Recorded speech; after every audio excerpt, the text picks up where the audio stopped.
Cristo en su santuario, por Elena G. de White.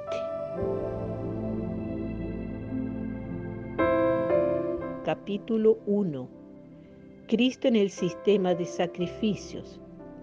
El pecado de nuestros primeros padres trajo sobre el mundo la culpa y la angustia, y si no se hubiesen manifestado la misericordia y la bondad de Dios, la raza humana se habría sumido en irremediable desesperación. La caída del hombre llenó todo el cielo de tristeza. El mundo que Dios había hecho estaba mancillado con la maldición del pecado y habitado por seres condenados a la miseria y la muerte. Parecía no existir escapatorio para quienes habían quebrantado la ley. Pero el amor divino había concebido un plan mediante el cual el hombre podría ser redimido. La quebrantada ley de Dios exigía la vida del pecador. En todo el universo solo existía uno que podía satisfacer sus exigencias en beneficio del hombre. Puesto que la ley divina es tan sagrada como Dios mismo, solo uno igual a Dios podría expiar su transgresión. La primera indicación que el hombre tuvo acerca de su redención la oyó en la sentencia pronunciada contra Satanás en el jardín. El Señor le declaró: y pondré enemistad entre ti y la mujer, entre tu simiente y la simiente suya. Esta te herirá en la cabeza y tú le herirás en el calcañar. Esta sentencia pronunciada en presencia de nuestros primeros padres fue una promesa para ellos. Mientras predecía la guerra entre el hombre y Satanás, declaraba que el poder del gran adversario finalmente sería destruido. Aunque habrían de sufrir por efecto del poder de su poderoso adversario, podrían esperar una victoria final. Los ángeles celestiales explicaron más completamente a nuestros primeros padres el plan que habría sido concebido para su redención.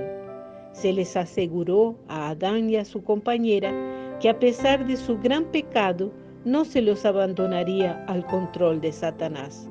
El Hijo de Dios había ofrecido expiar con su propia vida las transgresiones de ellos.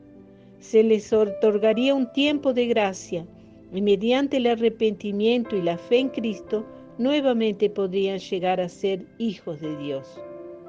El carácter sagrado de la ley de Dios.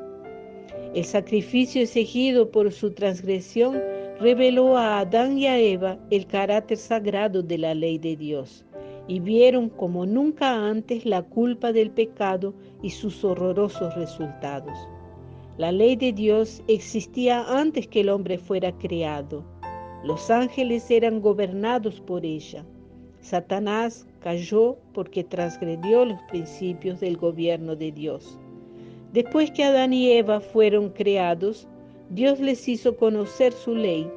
Esta no estaba escrita entonces, pero les fue repetida por Jehová. Después del pecado y la caída de Adán, nada fue eliminado de la ley de Dios. Los principios de los 10 mandamientos existían antes de la caída y eran de una naturaleza que se ajustaban a la condición de un orden de seres santos. Esos principios fueron formulados al hombre más explícitamente después de la caída y enunciados para satisfacer las necesidades de seres inteligentes caídos.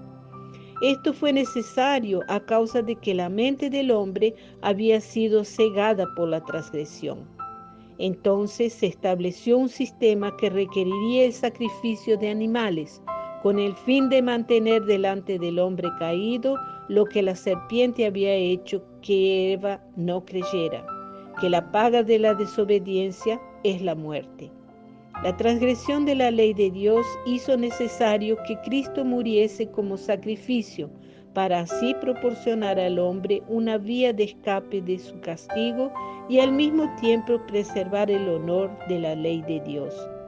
El sistema de sacrificios debía enseñar humildad al hombre, en vista de su condición caída, y conducirlo al arrepentimiento y a confiar solo en Dios por medio del Redentor prometido, para obtener el perdón por las pasadas transgresiones de su ley. El sistema de sacrificios fue trazado por Cristo mismo y dado a Adán para que tipificara el Salvador que habría de venir. El hombre ofrece su primer sacrificio. Para Adán, el ofrecimiento del primer sacrificio fue una ceremonia muy dolorosa. Tuvo que alzar la mano para quitar una vida que solo Dios podía dar. Por primera vez iba a presenciar la muerte y sabía que si hubiese sido obediente a Dios, no la habrían conocido él, el hombre o las bestias. Mientras mataba a la inocente víctima, tembló al pensar que su pecado haría derramar la sangre del inmaculado Cordero de Dios.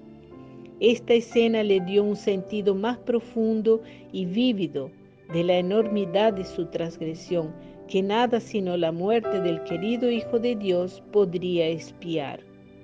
Y se maravilló de la infinita bondad que daba semejante rescate para salvar a los culpables. Una estrella de esperanza iluminó el oscuro y terrible futuro y lo libró de una completa desesperación. A Adán se le encomendó que enseñara a sus descendientes a temer al Señor y por su ejemplo y humilde obediencia les enseñase a tener en alta estima las ofrendas que tipificaban al Salvador que habría de venir. Adán atesoró cuidadosamente lo que Dios le había revelado y lo transmitió verbalmente a sus hijos y a los hijos de sus hijos. A la puerta del paraíso, guardada por querubines, se manifestaba la gloria de Dios, y allí iban los primeros adoradores. Allí levantaron sus altares y presentaron sus ofertas. En los sacrificios ofrecidos en cada altar se veía al Redentor. Con la nube de incienso se elevaba de cada corazón contrito la oración de que Dios aceptara sus ofrendas como una muestra de fe en el Salvador venidero. El sistema de sacrificios confiado a Adán fue pervertido por sus descendientes. La superstición, la idolatría, la crueldad y el libertinaje corrompieron el sencillo y significativo servicio que Dios había establecido. A través de su larga relación con los idólatras, el pueblo de Israel había mezclado muchas costumbres paganas con su culto. Por consiguiente, en el Sinaí, el Señor les dio instrucciones definitivas tocante al servicio sacrificial.